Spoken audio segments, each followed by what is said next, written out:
झूठ तो आप भी बोल रहे हैं। वैट पे वही रोना रो रहे हैं जो ये रोते हैं। आपको पता है देश की रैंकिंग। बताइए ना, अडानी साहब के साथ गलबहियां क्यों कर रहे थे अशोक गहलोत? बिल्कुल अडानी के साथ अगर आप उसको देश का सबसे बड़ा दुश्मन बना रहे हैं तो फिर क्यों गलबहियां करते हैं गहलोत साहब? कोई भी सवाल से नहीं भागूंगा। हंगर इंडेक्स में आपको पता है देश की आसमान पे सच पूछ रही हूँ, बिल्कुल सच बोलूंगा। अडानी पे तो हंगर इंडेक्स मुझे 1 मिनट का समय दे दो।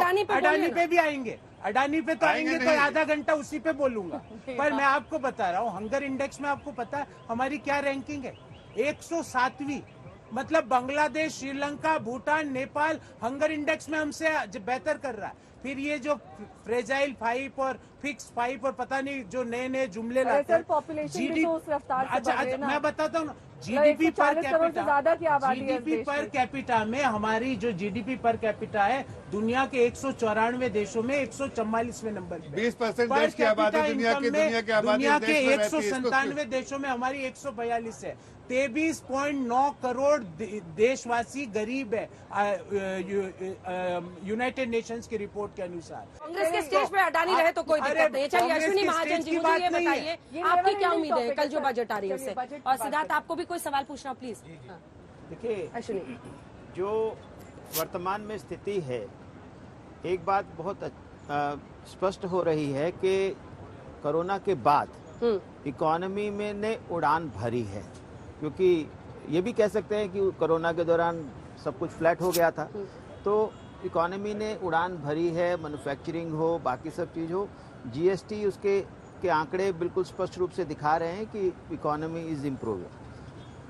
अब विषय इस समय देश के समक्ष यह है कि सब लोग मानते हैं कि इस पीरियड के दौरान बहुत से लोग बेरोजगार हुए कोरोना के दौरान, और बेरोजगारी को दूर करना इस समय सबसे ज़्यादा प्राथमिकता वाला विषय है। सरकार ने जो आत्मनिर्भर भारत योजना शुरू की है, मुझे लगता है कि वो सही दिशा में कदम है।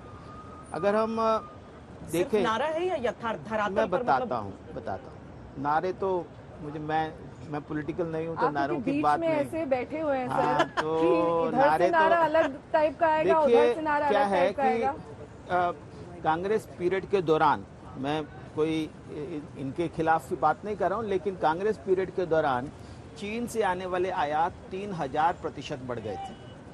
हमारे मैन्युफैक्चरिंग का जो हिस्सा था जीडीपी के अंदर, वो 19.5% से घटकर 16% पर आ गया था।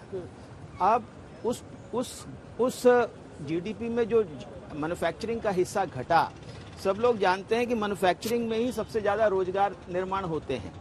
एग्रीकल्चर में रोजगार निर्माण करने की ज्यादा संभावना नहीं है, सर्विसेज में भी नहीं है, मैन्युफैक्चरिंग में ज्यादा होते हैं। मैन्युफैक्चरिंग धीरे धीरे कम हो गया और बहुत सारे उद्योग हमारे बंद हो गए।